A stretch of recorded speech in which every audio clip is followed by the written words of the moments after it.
Will Luis Severino accept the Mets qualifying offer this year? We'll talk about that and much more on today's show.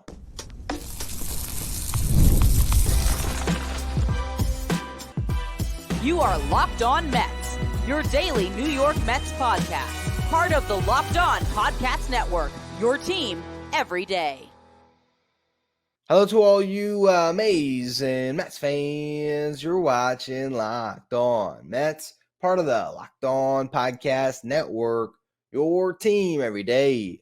I'm Hero Ryan Finkelstein. If you want to find any of my work, follow me on X at Finkelstein Ryan. You can also find some of my writing at justbaseball.com, where I work as the managing editor.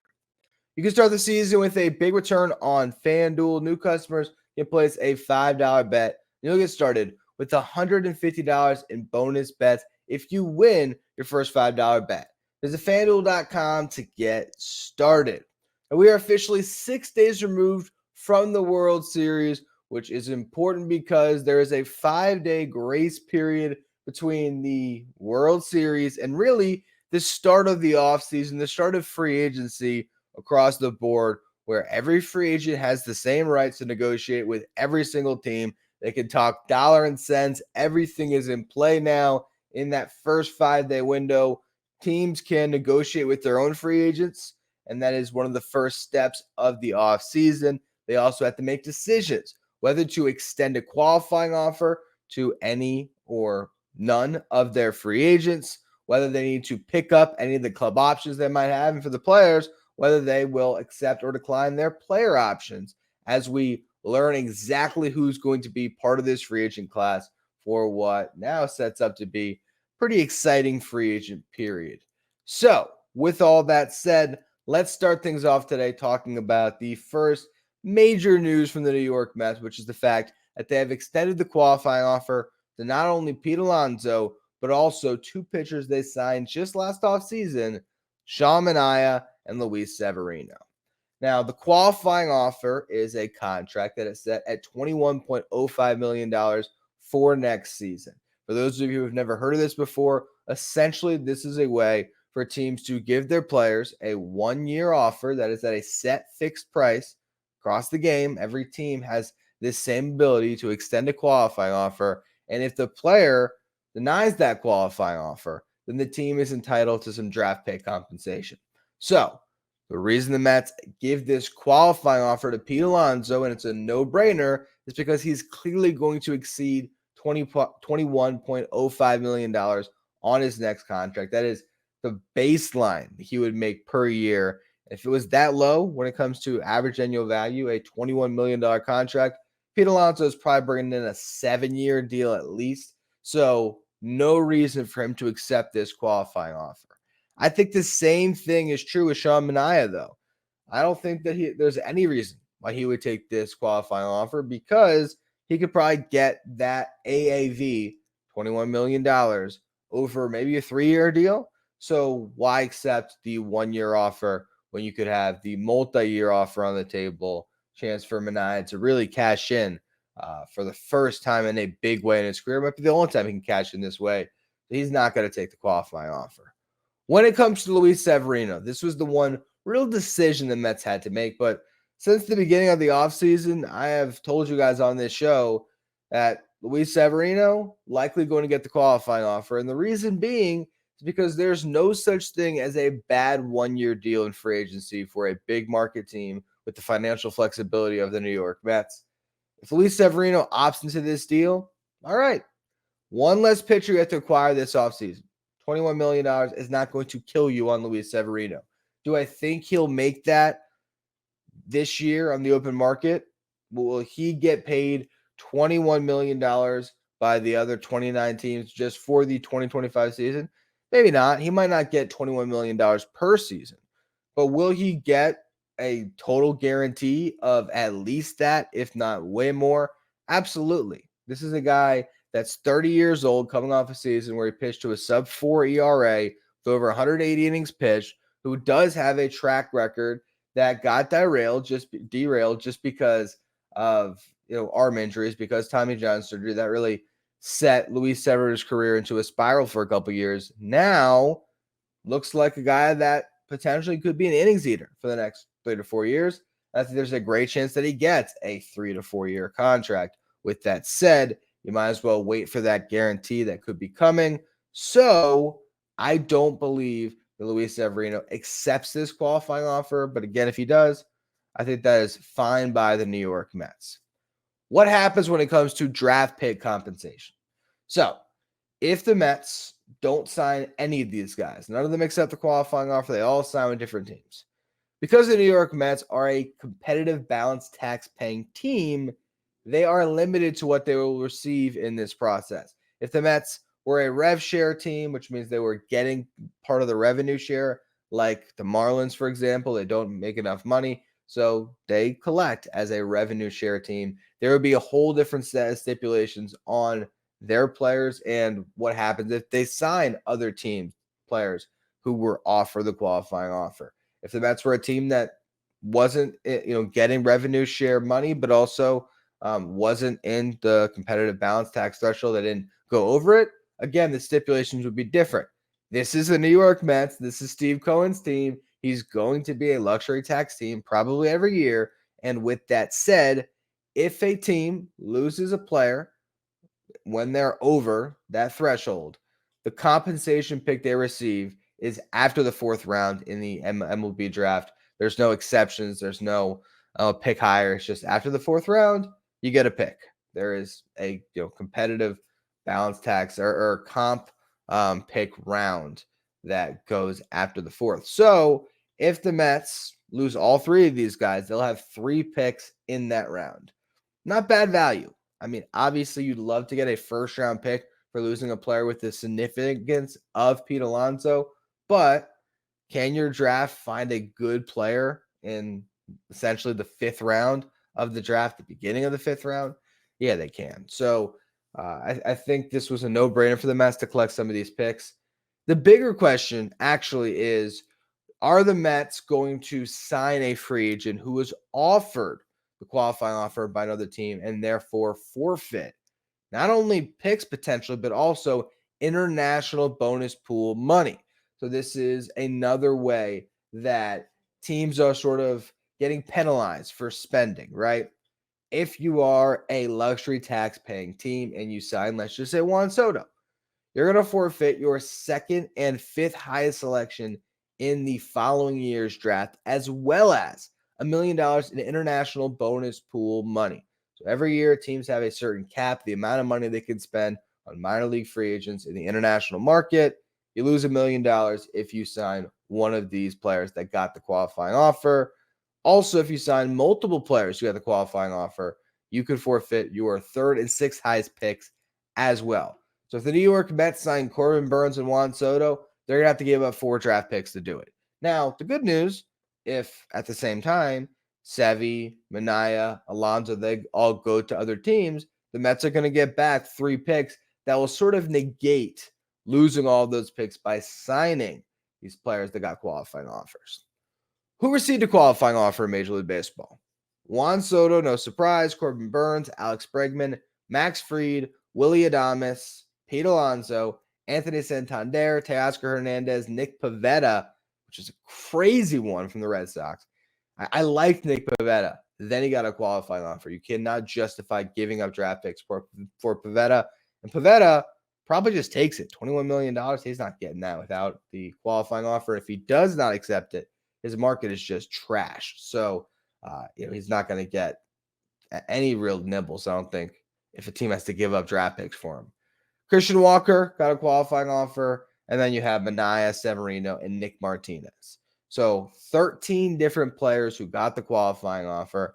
I think the only ones that really make sense, Juan Soto, obviously, Burns or Fried. I don't think they're going to really sign Alex Bregman or Willy Adames, but if they did, the draft pick's not going to hold you back. And then you have some questions on Anthony Santander, Teoscar Hernandez, and Christian Walker. Are these guys you'd be willing to sign and give up draft picks for because of the rest of the market? Most likely, but all of a sudden a free agent bat like Tyler O'Neill looks a little bit more attractive because he doesn't have a qualifying offer attached. Same thing goes for Walker Buehler over Nick Pivetta when it comes to the pitching front. when you look at first base. Instead of Christian Walker, maybe you're more inclined to give Paul Goldschmidt a deal on a 1-year contract, or Carlos Santana or Anthony Rizzo, one of those more stopgap options at that position. And then, again, on the pitching front, you have a lot of other options that didn't get the qualifying offer. So maybe it's Blake Snell instead of Fried or Burns.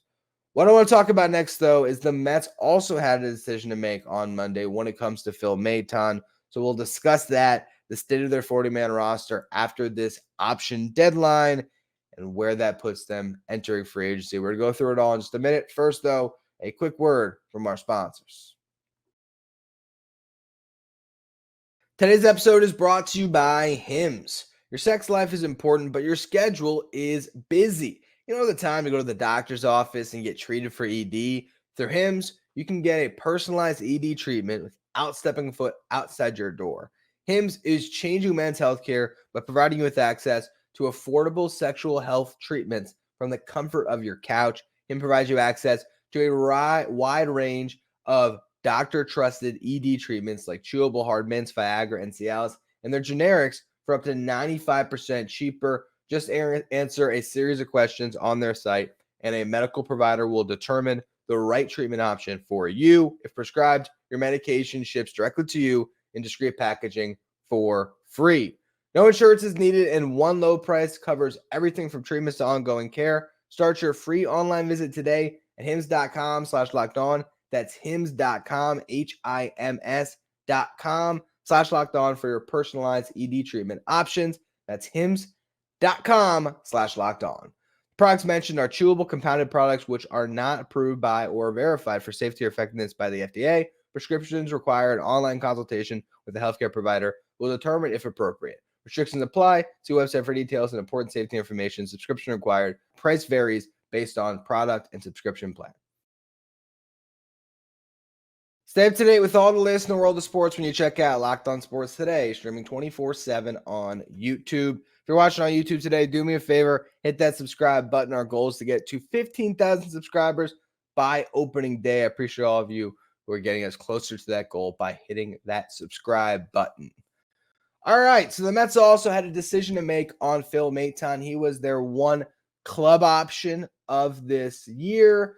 They also had a player option on Sean Manaea. Manaea obviously declined that to hit free agency. Phil Maton had a contract option for $7.75 million that included a $250,000 buyout. So essentially the decision the Mets had to make, is Phil Maton worth $7.5 million to the New York Mets? Because $250,000 of that was guaranteed regardless. From the beginning, we were talking about this, and I did say I believe the Mets were going to decline this club option only because you look at what relievers got paid last offseason. $7.5 million is a lot to spend in this particular market.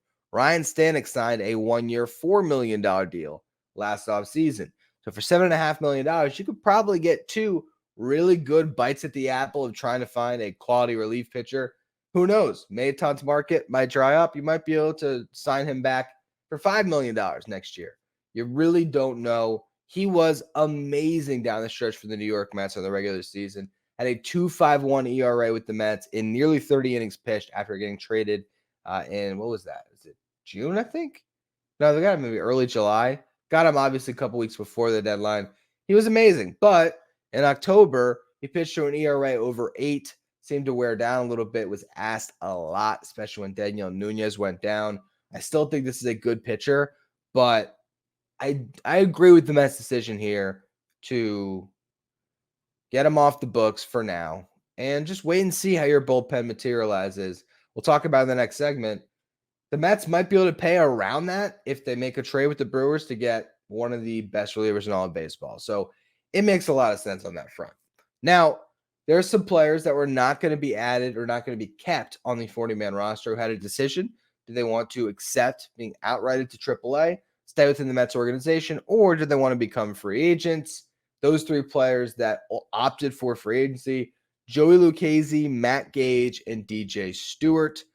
Joey Lucchesi, he was on his last year of team control, did not get much run at the big league level for the Mets. He's trying to hit the market, find a team where he can start potentially and maybe get 30 starts next season to prove his value, maybe get a multi-year contract or at least be able to pitch in the big leagues consistently, it made sense for Lucchesi to become a free agent. So you can't really fault him for that. Matt Gage, we never got to see. The Mets picked him up off of waivers from the Dodgers, if I'm not mistaken, during the season. Was another option as a left-handed reliever. We never end up seeing him. He'll now be a free agent. And then we all know who DJ Stewart is. Was a great story at the end of 2023. Open 2024 on the Mets roster. Had his moments. Good plate discipline, but that was about it. Now he hits the market. So a little less depth to the Mets. I don't think they're going to sweat it too much losing DJ Stewart. Now, the Mets made a couple waiver claims on Monday. They claimed Kevin Herget and Luis De Los Santos. Herget is a relief pitcher who spent last year with the Milwaukee Brewers organization, spent most of the year at AAA where he pitched to a 2.27 ERA with 59 strikeouts in 47 and 2/3 innings pitched, had a 1.59 ERA in 11 1/3 innings at the big league level. He's 33 years old. He still has an option. So the Mets have added another player as depth to the 40-man roster. They always can take him off at any time if they need to, but this is just another example of David Stearns going out there, exploring every single avenue to bring talent to the New York Mets, and here's an arm that the Mets liked. Luis De Los Santos is a utility infielder the Mets pick up here, who has not been great historically in his minor league career OPS of 697, but he had a great year in a very small sample size in 2024. In 43 games in AAA, he hit 260, 375 on base, 441 slug, so an OPS over 800, had 11 extra base hits in those 43 games, 816 OPS overall. Solid player, makes some sense to pick up a guy with some versatility. No idea if he makes it to spring training still on the roster, but the Mets make a claim here. Overall, their 40-man roster sits, by my math, at 32 after all these decisions. Now, that is including a guy like, of course, De Los Santos, as well as someone they picked up at the end of the season, Jose Azocar. These are players that you could see the Mets cutting when it comes to free agency and having to add players to the 40 as they sign major league deals, whether they make trades, whether they have to protect some prospects for the Rule 5 draft, which we will talk about when that deadline eventually approaches of having to have those 40-man rosters set. The non-tender deadline is November 22nd, so a couple weeks from now where the Mets have to make some of those decisions, and we'll run through all of them as they get closer.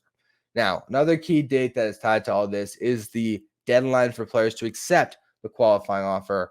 Luis Severino, again, the only one who might accept it. He has until November 19th to make that decision. So his agent is now canvassing the market, trying to see what Sevy could get now that he has that qualifying offer attached. Does it make sense to hit the market to get the multi-year deal?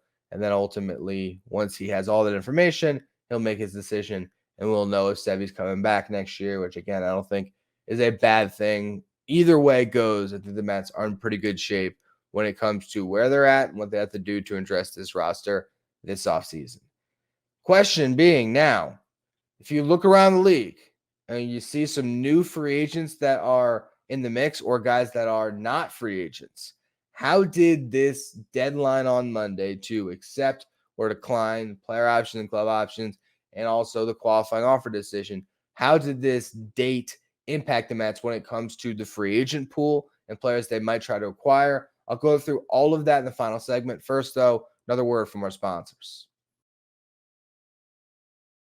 Today's episode is brought to you by FanDuel. Get ready to tackle the NFL action with FanDuel, America's #1 sports book. Because right now, new customers can bet $5 and get $150 in bonus bets if you win. The FanDuel Sportsbook app gives you everything you need to place live bets on the NFL all in one place. So when you get a hunch in the middle of the game, you can check out the latest stats, if you like play-by-play, and so much more on the same page where you place your bets. And again, remember, if you join FanDuel.com today, you're going to get started with $150 in bonus bets if you win your first $5 bet. So find something that you believe is guaranteed to hit. Maybe it's the Chiefs the next time they play. Believe they're going to win and keep this undefeated season alive. You throw $5 on the money line. If they end up winning that game, $150 are coming your way in bonus bets. That's FanDuel.com, America's #1 sportsbook. If you're an everyday listener to the show, make sure you become a Locked On Mets insider. This is our texting service where you get updates from me anytime news breaks in the Mets. You can ask me questions anytime. You can also take part in our Locked On Mets signed photo giveaways. If you want to be a Locked On Mets insider, find the link in the episode description. Go to subtext.com/LockedOnMets. All right, so let's talk about some players that are now on the market, whether it is free agency or the trade market, that the Mets could go after this offseason. First and foremost, Devin Williams, a fascinating decision by the Milwaukee Brewers. I wrote an article about this for justbaseball.com, why the Brewers declined a $10.5 million option on Devin Williams. And the answer is sort of a rhetorical question to answer because it's money, as it always is for the Milwaukee Brewers. This is the team that David Stearns walked away from because he was sick of getting handcuffed by ownership. Devin Williams, since he debuted for the Brewers in 2019, across 235 and two-third innings pitched, he holds a career ERA of 1.83. That is second best in all of baseball during that window. Emmanuel Clase, the only reliever with a better ERA. Devin Williams' career strikeout rate, nearly 40%, 39.4%. He struck out nearly 40% of those batters that he's faced. This is a guy the Mets should absolutely trade for. I don't know what it's going to cost when it comes to prospects. The decision by the Brewers was kind of cheap because they could have opted into a club option for $10.5 million that no other team would have really cared about if they were trading for Devin Williams. Instead, the Brewers pinch pennies to save a couple $1 million in case Williams stays on their team. More importantly, to make the contract a little bit more valuable on the trade market. I think it's kind of a shady move, even though it makes complete sense. It's the right thing to do from a business perspective, but optically, I just think it's a bad look to not just let Devin Williams collect that $10.5 million when he's probably going to get it from another team anyway. He gets a $250,000 buyout on that club option. He agreed to it last year. They were probably only going to give him $7 million for that 1 year. They came to him with that opportunity, that option. Hey, we'll give you 10.5 next year to sort of buy out your arbitration. And we'll throw a buyout onto it. And he accepts it, thinking that Brewers are probably going to pick it up. Now, he is not on the open market. He is still controlled via arbitration, but arbitration is probably going to net him a raise of about $1.5 million because he was hurt all year, and now any other team can trade for that contract. So I think the Mets should be in line for this one. If they could have Edwin Diaz and Devin Williams next year, that'd be unbelievable. If they could make a trade and extend Williams at the same time, give him whatever a reasonable contract would be long-term with the leverage of a smaller salary for the 2025 season. So, hey, instead of making $8.5 million, Devin Williams, you're now going to make $12 million in 2025. But that would also mean you have to give the Mets that same value for 2 or 3 more years in your free agent years that you're giving up. So maybe instead he gets a 4-year, $50 million deal, a little bit more than that $12 million per, and it's broken up across those 4 seasons. I think Devin Williams should absolutely be atop the list for the New York Mets this offseason. And we'll probably spend some more time on it as we get through the coming days and weeks ahead. Now, another guy that just actually hit the open market, not even still being retained by their past club, is Jock Peterson.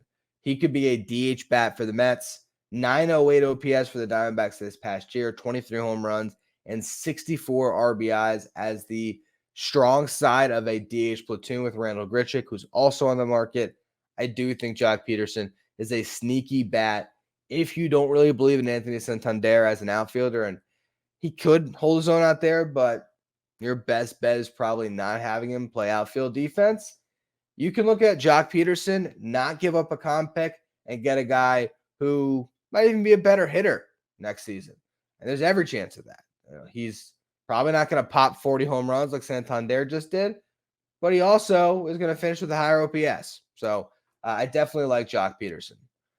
a player that is staying with their current team that the Mets could trade for is Jordan Montgomery, who's coming off a horrible year, but that's dead money on the Diamondbacks books. They would love nothing more than to get rid of him. The owner of the Diamondbacks went on to some radio station in Arizona, some local radio, and before this decision was made by Montgomery, sort of campaigned for him to not accept the option. He talked about how horrible it was for them, how it was such an awful decision. He took blame for it.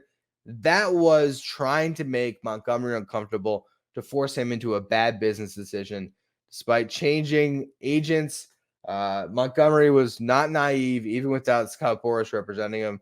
They opted into the contract, giving him 1 year to rebuild his value. You have to remember Jordan Montgomery, prior to last season, had never spent a year with less than 155 innings pitched and an ERA over 4. So then he has a disaster of a season. Does that mean that Jordan Montgomery all of a sudden can't pitch?